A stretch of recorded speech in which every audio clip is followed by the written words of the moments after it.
Bah. Now that would scare you if you're a field of grass where a bunch of sheep are at. But I know no one here is but a field of grass, so I will do something much scarier to you. Oh, a studio is about to bury your favorite franchise.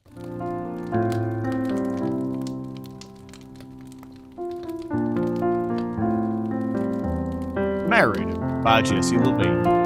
Good evening, everyone. This is your host, Jess, and looking back at the Xbox showcase and, the amount of planning that went into that to make sure that it doesn't explode in front of their own face like a wet fart, Xbox has been deciding to go all in again on a very, very big game. And this one is Gears of War. Now, I don't have that much investment in Gears of War. Honestly, all things considered, I kind of wish I got into it when I was younger. I was in the Halo craze when I was younger. I was like, ooh, also doing Gears of War, funny looking alien guys who also come from the Earth. Ooh, now that would have been fun. So with the new Gears game, we got a new big gamble, another bajillion amount of monies put into this funny haha game that, well, it may blow up in their face. And some people are like, oh man, this is going to destroy my favorite franchise once again if it doesn't meet like a quad-billion-dollar goal. And I'll tell you this, as someone who was the Xbox CEO for a time, don't worry. That still possibly can happen. There's no assurance that it won't happen, by the way. This is simply the realm of business. We gotta have massive gaming budgets because that means if you put more money into the project, eventually you will get even more money out of the project. It is just simple mathematics. If the project doesn't do well, we just can it like the rest of them and then dig it up later as like a giant corpse in the... Well, now that I say it like that, that one doesn't really sound as appealing, but you get a couple of things of paint, you cover over it, and then some people will be like, oh wow, I can't believe you put $400 million into that. And that's what's going to give you a console-selling franchise right there. Halo's done it, Banjo-Kazooie's done it, probably, what's another game that I think of? Bubsy 4D probably did it too, or something along those lines. Bubsy 3D, I really hope they didn't put a lot of money into Bubsy 3D. That would be utterly embarrassing, but I have a feeling there was a decent amount of money put into Bubsy 3D. And as you see, all of those franchises were kind of put back into the dirt where, they don't necessarily deserve to belong, but yeah, there really is no but. That is just simply the way it is. It wasn't profitable, so, we had to go put it back into the hole. Now, the counter argument to this strategy is, shouldn't you put less money into the game and then expect it to not make quadrillions of dollars? I'll tell you why that is a very dumb and stupid idea. Where I come from, money is power, and having more money means you can do more damage on Timmy in Borderlands the pre-sequel. So obviously, if you don't have bajillions of monies, you're not going to be doing as much damage in the pre-sequel, which obviously sucks.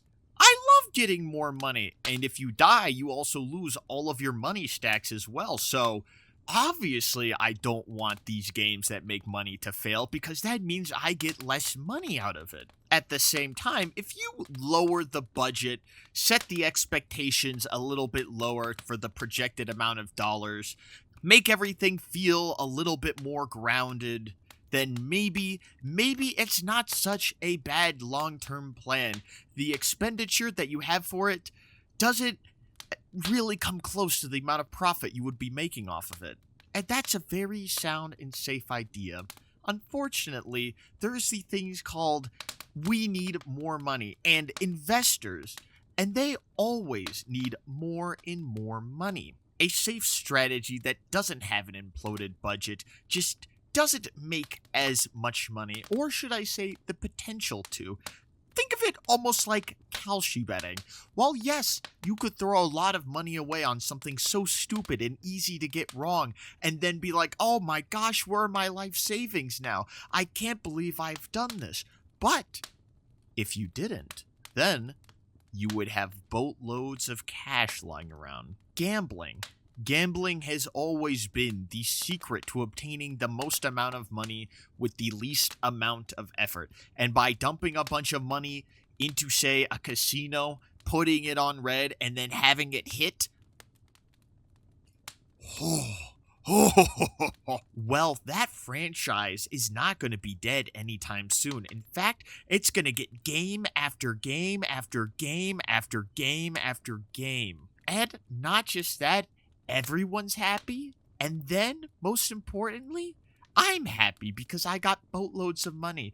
Say, like a game that's an indie one, they have lower budgets, and then if they get like a $50 million in sales, that's fantastic. That's wonderful. Lethal Company, that's an easy example of that game easily blowing up out of the water.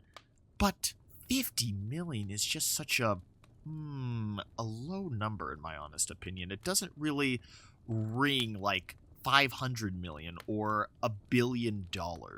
I think you understand exactly what I'm saying because obviously this is not going to stop where AAA studios are going to keep dumping oodles of cash into large games, hoping that they eventually hit it big like a casino.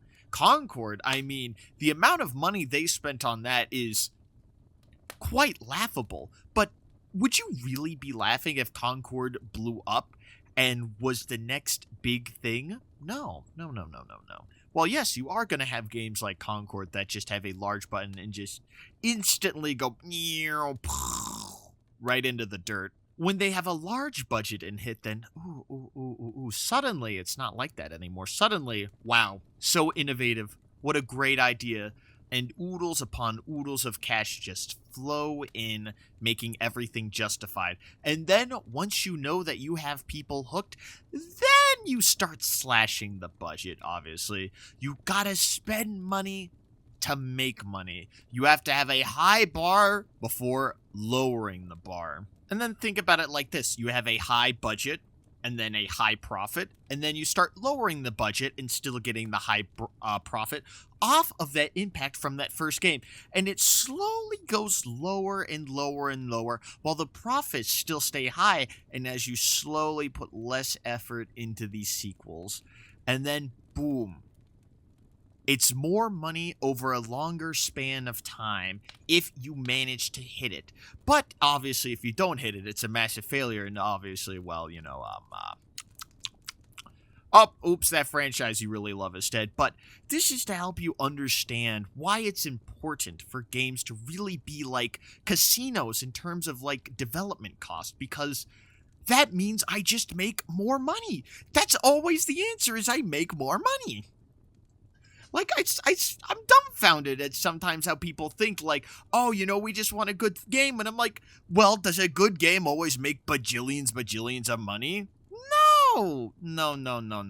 It makes tiny money.